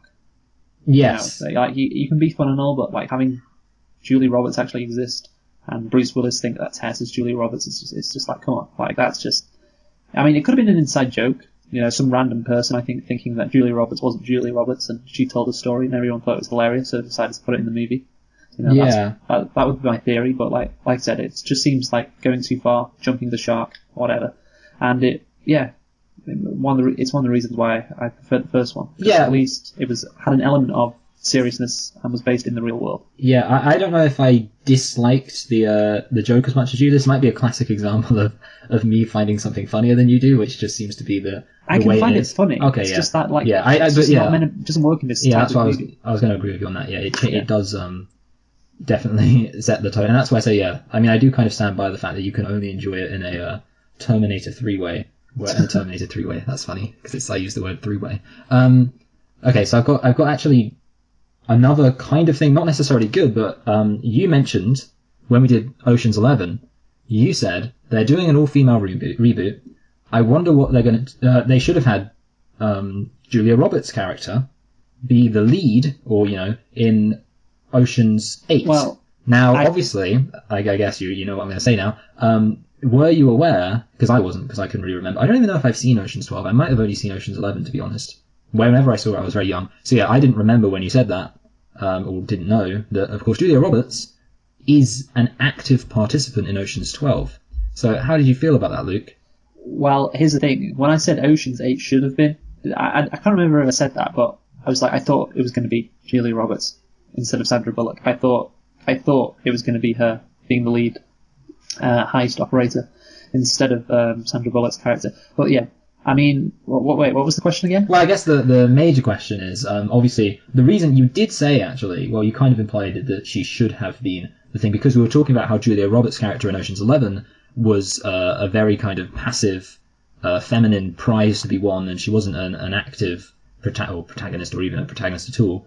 And obviously, in this film, and that's why you said, well, it would be good to bring a bit of depth to her character, to bring a bit of, in this film, obviously, she does get actively involved, and I was wondering if you felt that in any way satisfied your woke, feminist, white knighting. Yeah, it kind of does, Michael. I think it kind of does. I think, to be honest, yeah, obviously she plays a bigger role in it, but then again, she is scared. Like, it can't be that hard to just pretend you're somebody. Yeah. And so, yeah, kind of like she was involved a bit, but still, she still exhibits some of the worst, feminine characteristics. Catherine Zeta-Jones actually is obviously another female character in this, which, again, you could. I mean, she she's a strong, independent woman. She's very successful, but obviously in this movie she also then gets sucked in by Brad Pitt. Yeah, and Bad Pitt. He's a bad boy. And becomes a criminal at the end, I guess, because she meets up with all the gang. Yeah, I would actually say her character is worse than Julia Roberts' character in this film. I thought it did seem a bit like her character lacked a real character arc beyond just, I love him, so I'm going to do the thing that he's doing, pretty much. Like, it wasn't like she actually changed her. So yeah, I think Julia Roberts... The other thing, I didn't write this down, but I actually found the relationship between George Clooney and Julia Roberts, let's see what their actual names, Danny and Tess, to be slightly more endearing and believable in this. I especially liked the bit where Tess is like, oh, you made me a master criminal, and then George Clooney's like, sorry, I can't even be bothered with their actual names. George Clooney's like, sorry for making you a criminal, and she's like, master criminal, and it's like, a little bit of cute what little a lovely banter. fun little moment. Yeah, great. Yeah, I love fun little moments. And my last good one, and this one, I really don't think the film gets that much credit for this, because I think it's kind of almost just necessary. The film, I felt, had more characters kind of developing in it. I don't want to say like developing, because that sounds a bit weird in that it wasn't like information about the character. Yes, the thing is, like, it's worth noting that for somehow in Ocean's 11, I didn't clock that Casey Affleck was in it. As you'll remember, you said, play, and it's kind of because a lot of the time, it's just I wasn't really focusing on Casey Affleck. And a lot of the time when I was, it was kind of like just moving too quick. I don't know, Luke. But the important thing is, this time I couldn't help but focus on Casey Affleck, because he had, moments. I felt like more characters had more moments in this. And that is, again, that's my last positive. Okay. Then, like I say, that's also kind of just an extension of the fact that this is a sequel, and therefore it's the same characters, obviously. Well, actually, I'll tell you some bits I did enjoy, Michael. Oh, yes. So, maybe not enjoy, but I went, at them. So, there was these kind of meta moments in the film. We talked about the Julia Roberts one, which I think was completely over the top.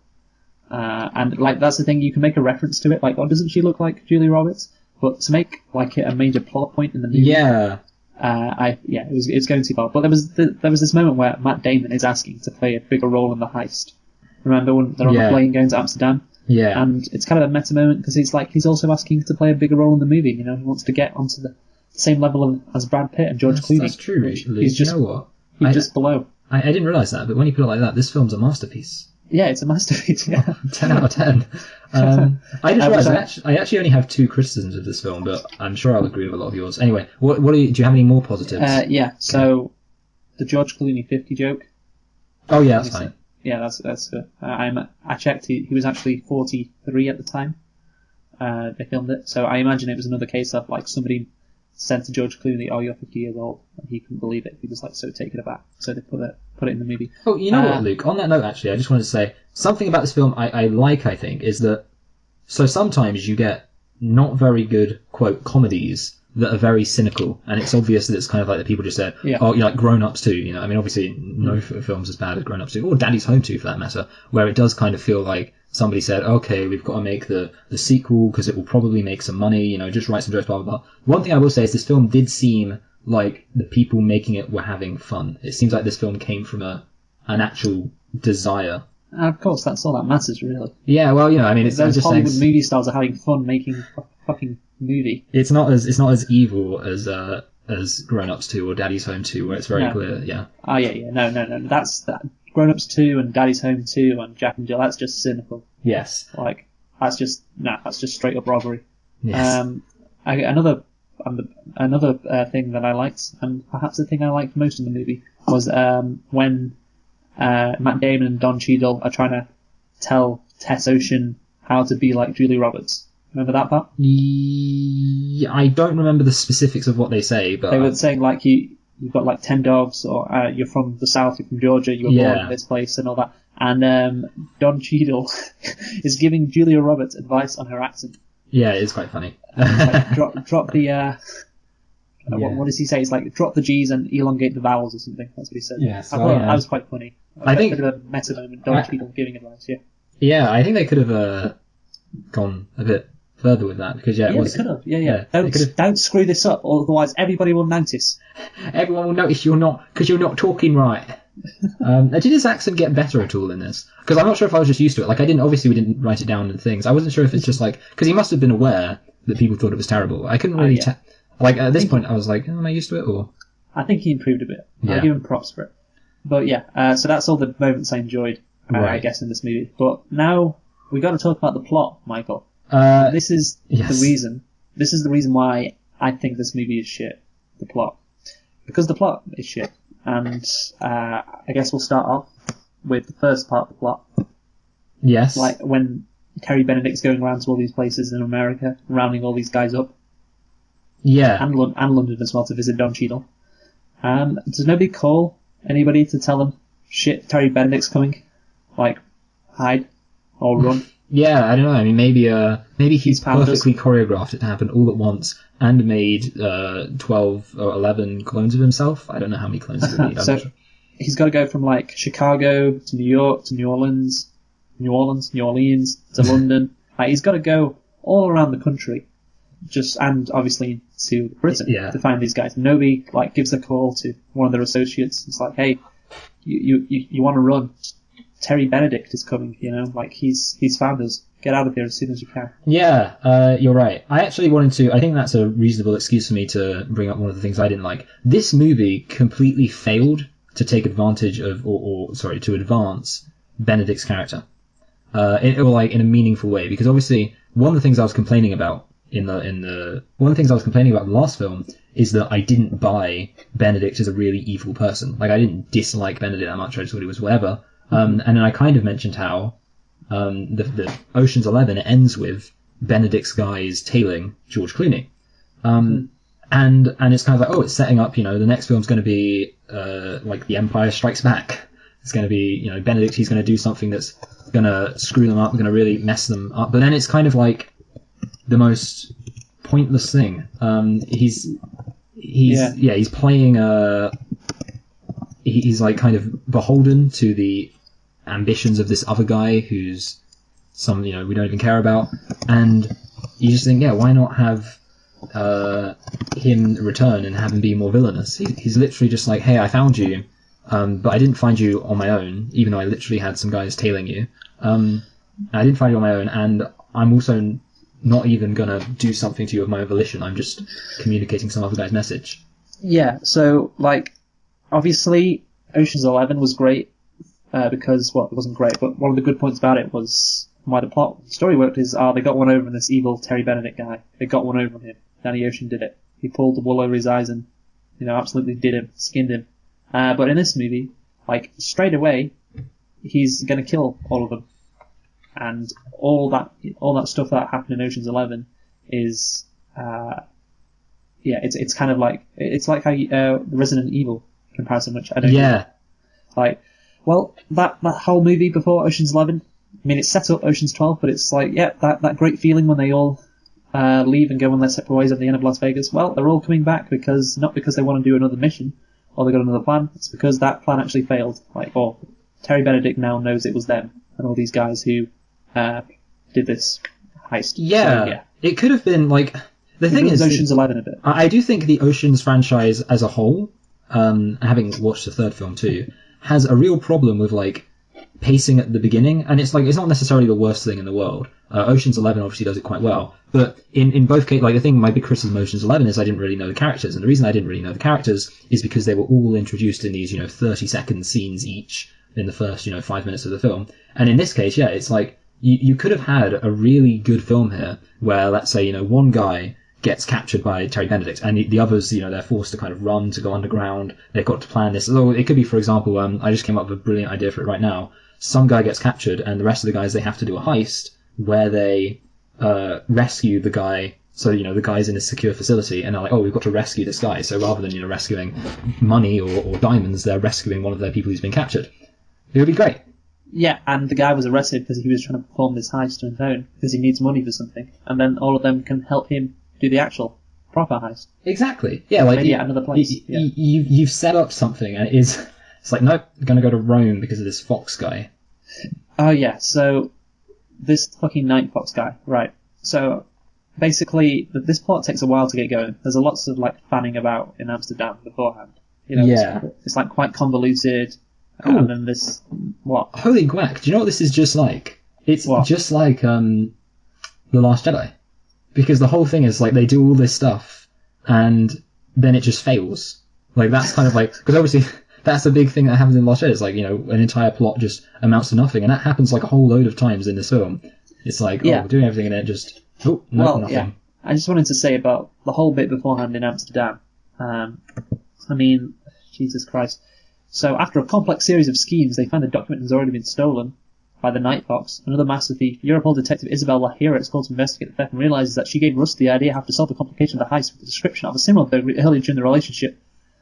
And then, obviously, it turns out that this Night Fox guy is pissed off because Lamarck thinks that Danny Ocean's the world's greatest thief, or whatever, and he wants to have them steal this Fabergé egg. Him and Danny Ocean have a competition, which I think is fine. It's a good idea. I like the concept, but the problem is, like, there's so much shit happens beforehand. Like, it's just after the hour mark where this Night Fox guy reveals his plans. It should happen about 20 minutes earlier. Really get the plot moving. Yeah, it's very I wrote down, this is the last of my criticisms I've got written down, but it was something I kind of thought to myself. This film, it has too many twists. Like, the first film, it had, kind of little mini twists throughout, like little things going wrong that you weren't expecting. But of course, it pretty much just had one big twist at the end, which is that they're filming the fake safe, and that's how they kind of get out. This film, it was simple. Yeah, this film, it's like just. I mean, I don't even want to begin to list the twists because then we'll miss the football match. But, there's you can't even. I mean, at the end, there's literally just, and it kind of It reminds me of a really good criticism of the Sherlock Holmes films, Sherlock Holmes TV series, which is that, I'm just going to give a little mini fact about why Sherlock Holmes, the TV series, isn't very good. You never see Sherlock work anything out. You never see his process or anything like that. What always happens is the answer to the mystery is always revealed in like a twist where you find out all of this stuff that you couldn't possibly have, you had no idea was even going to happen. So it's like kind of everything else was completely pointless, and it's just like, but I'm the genius, so I worked out this. And it's kind of, that's what it's like here. It's like, because the whole thing is based on, we already stole the Fabergé egg, and you stole the fake Fabergé egg, it's like, okay, so Literally everything Yeah. up until that point was completely pointless because the one interesting thing he did was not even shown. Yeah, so the Fabergé egg, they obviously both have to steal the Fabergé egg, the Night Fox and Danny Ocean's gang, Ocean's 12, but they already steal the Fabergé egg, and only because of the help of this Lamarck guy, who fucking told him where it was. Yeah, exactly, and that's the other Like, thing. It removes the skill. He wanted, no skill in actually acquiring this Fabergé egg either, and he wanted to humiliate this Night Fox guy. I don't know why, that's not explained. He just wanted to make him look like an idiot. Yeah. Get him to pay like $200 million to this casino owner in America. So, I mean, I'm not sure that seems to be a pretty big premise that this movie is built on. Yeah, and just ignores, why would Lamarck want to humiliate his protege? Yeah. It doesn't make any sense. So, the whole last act then, as you said, is just pointless. There's no stakes because they've already got the Fabergé egg. And even when they're in, the thing is, they have to, why did they have to go through with the plan to steal it if they already had the egg? They'd already won. So I don't get that. Hold on a minute. Yeah, you're right. Why did they... Yeah, I am right. You know what it is? It's a good example of a twist that just completely makes the film make no sense. Yes, Danny Ocean says a line about how... Lamarck says a line about how, he'll be watching you, the Night Fox guy, he'll be watching you at every moment. So, but what's the point in... You can just not do anything. There's a risk of you getting captured by the police, which is, of course, what happens when Catherine Zeta-Jones forges the signature from that Europol guy, or whatever he was. So the fact is that you actually fuck yourselves over by trying to get this fake Fabergé egg, and there's no reason to get this fake Fabergé egg.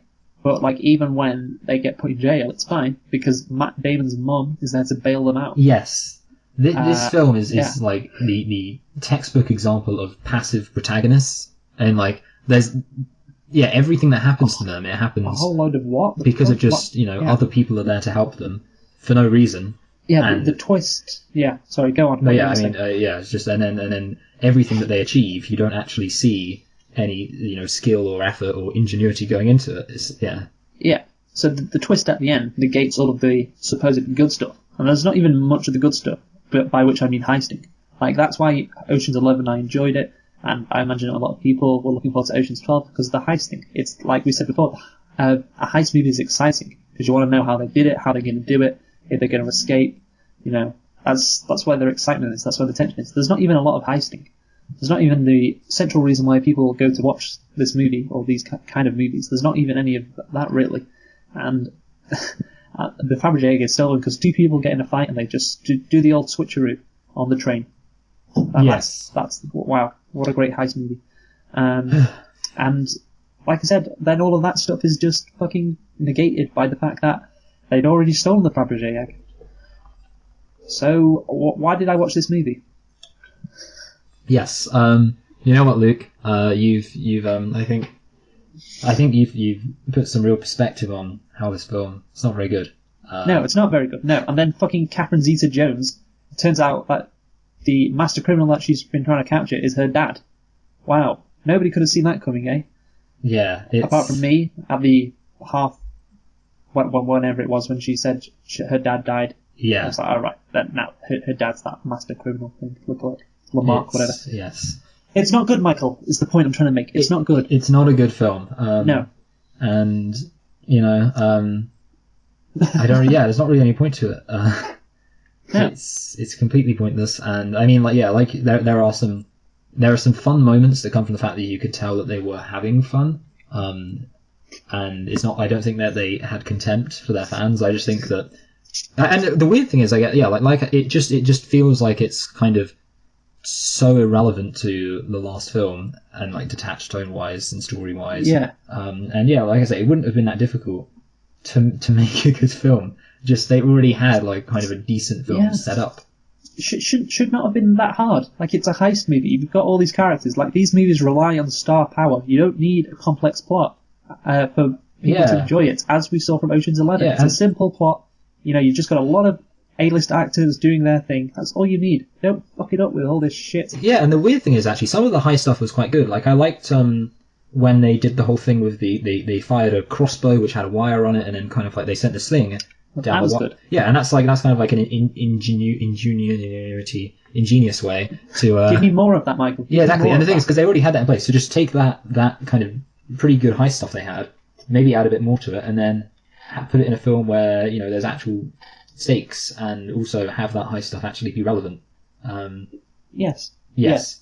So I think, if you got anything else to say about the plot? No, I think we need to wrap up because I still have a few things I want to say generally, actually. So yeah. All right. Okay. Go. So yeah, the plot. It's so we'll wrap up for this film and then. Oh right. Yeah. Wrap up this film. So I'll do the summary then of the whole movie. Okay. So Ocean's 12, a complete waste of 2 hours. Plot, and mainly because of the plot. It's convoluted. So many things happening, and then you get to the actual plot, which kicks in, like I said, around the hour mark.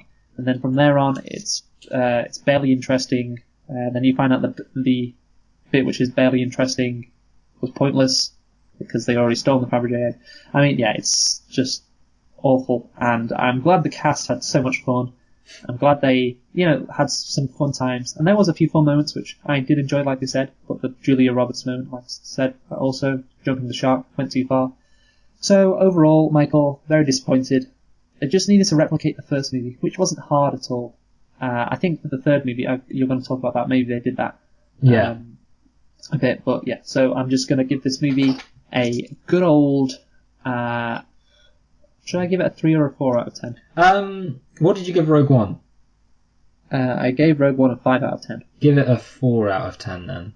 I'll give it a 4 out of 10, although that seems generous. Well, I had to say that because I've actually got Ocean's 12 just above Rogue One, which maybe I'm very much hesitant about, and it's quite difficult. Actually, I give The Last Jedi 4.5, so you comparing those two movies, that makes sense. Yeah, exactly, yeah. I think there are a lot of similarities between this film and Rogue One and The Last Jedi, and even The Force Awakens in terms of, invalidating the preceding film. Force Awakens did that pretty well to the Return of the Jedi. But anyway, so for me, yeah, like I say, I think you've pretty much said, and we've kind of said everything needs to be said. Obviously, we kind of powered through this a bit because, it's just a kind of forgettable sequel. So there's no real point wrapping up apart from just saying, everything you just said, everything we just said. And to me, I've put this between Dunkirk and Rogue One because I think I kind of still liked the characters.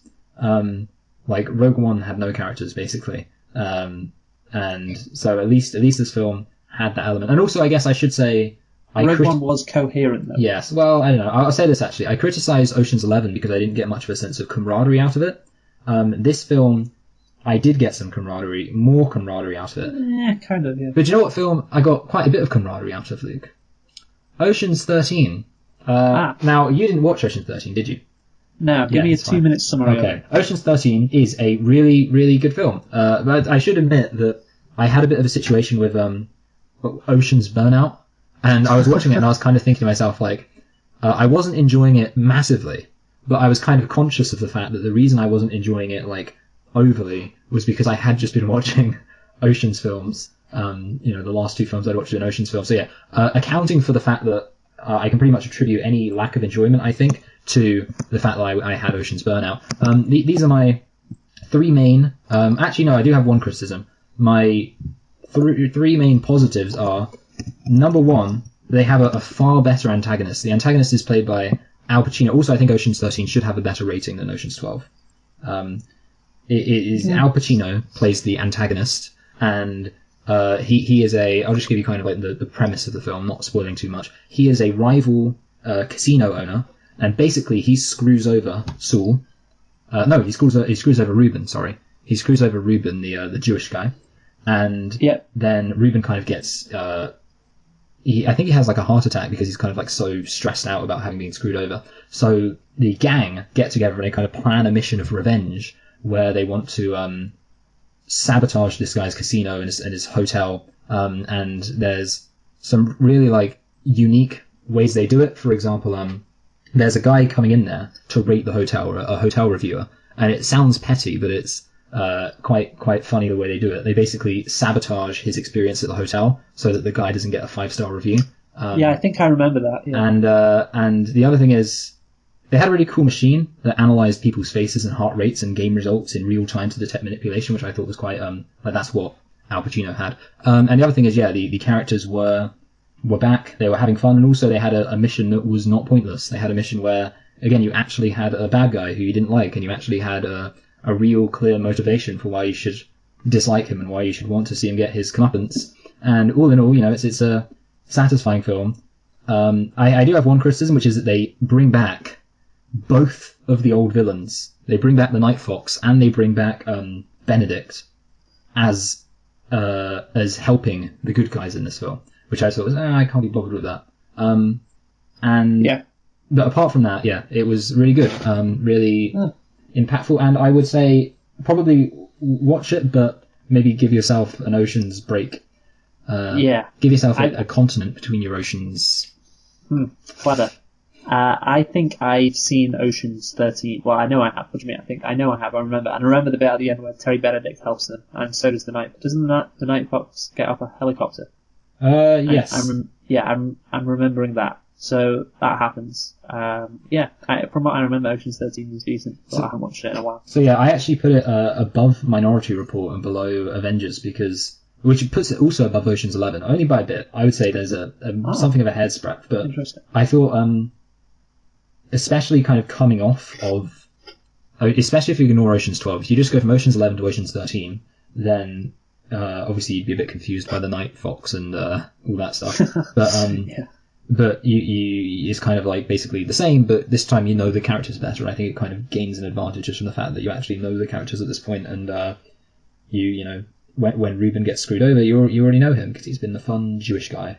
So anyway, that's what I want to say about Ocean's 11. Ocean's 13. Last thing I wanted to say was about the Ocean's 8 and the female thingy, because I saw a newspaper review. A newspaper review, that's not what I mean. A newspaper article, which was, here's my heading, it's coming up right now. Sandra Bullock is mad about the Ghostbusters backlash. Quote, they literally walked into a firing squad, and basically the article is Sandra Bullock saying how she thought that it was, very unfair the way the female Ghostbusters reboot was lampooned before it had come out, and there were a lot of people already saying that it would be bad just based on the fact that it was an all-female reboot. And obviously I can't wait to dive into Ghostbusters, by the way, Michael. That's going to be fun whenever we do that. Yeah. So basically it seems to me like I haven't seen much angry sexism surrounding the Ocean's 8 films. Ocean's 8 film. Oh no, that's because I think a lot of the people who hates women, and I'm not saying that's the reason why people didn't like Ghostbusters. No, people who hate women didn't like Ghostbusters. I think though the thing is that the people who hated Ghostbusters before they'd even dropped the first trailer, because there were people like that literally, and those people probably hate women. Yes, well, those kind of people probably don't have an affinity for the Ocean's trilogy. Yeah. So there'll be some backlash to this, but it's gonna mostly be nothing, because nobody really cares about the original Ocean's trilogy. It's sacred, Luke. The men's rights and alt-righters don't really hold, George Clooney in that high regard. No. And heist films in general in that high regard. So yeah, I don't think there'll be a backlash to Ocean's 8 anywhere near this, the fucking level that there was for Ghostbusters. Like, Ghostbusters was a tsunami. This one's going to be like a little splash. Yes, I think... Which works because with, obviously, the ocean thing, you get that. That's a good one. Yeah. That's clever. I should write an article. That'd be great. Yes. This, I guess, I feel like this film isn't actually going to do that well, because I haven't seen that many people caring about it. I mean, it will do fine, but I don't think it'll do great.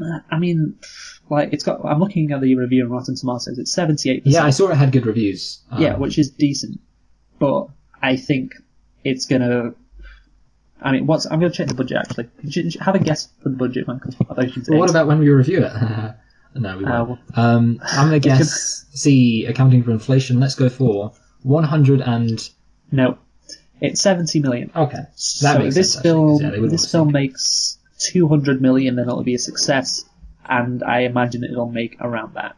Yeah. So, yeah, because it's decent. So, yeah, it's just going to be, like a decent movie that is kind of fun, and makes it back its money and makes a decent profit. I'm saying the word decent a lot. Decent. And probably not enough for it to be an Ocean's 9, like a sequel to this. Oh, what would happen if they did Ocean's 10, and then what would they do after that? They'd be fucked, wouldn't they? Yeah, they'd be stuck in a constant loop. Thing They'd is have, about they'd have to actually dig up all the dead people from Oceans. They'd have to dig up. I've forgotten who plays Frank.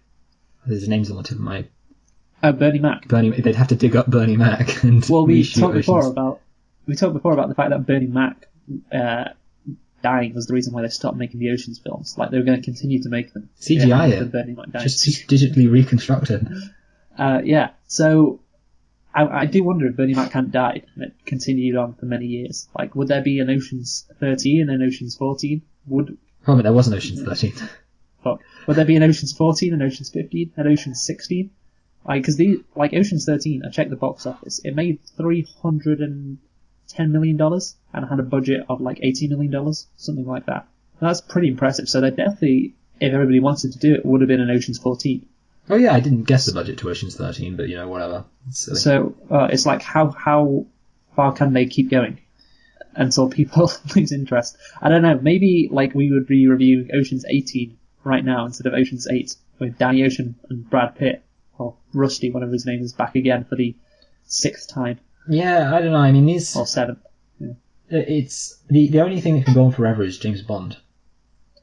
Yeah, I guess so. So what they should really do. Sometimes I do watch films like this and I think just make a James Bond film, really. But I guess James Bond isn't fun. No, I mean he was back in the. Oh, I can't wait to do the review of Dying of the Day. Dying of the Day. Oh yeah. Back in 2002 when the 25th James Bond comes out in like 2020. I can definitely wait to do the Skepta. No, not the Skepta review. What was it called? Spectre, that's it. Yo, The Spectre Skepta. review. Skepta.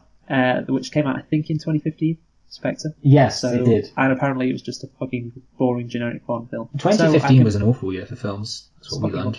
I mean, this year, 2018, is a big year for films because obviously you got Star Wars. Well, Star Wars came out in 2017.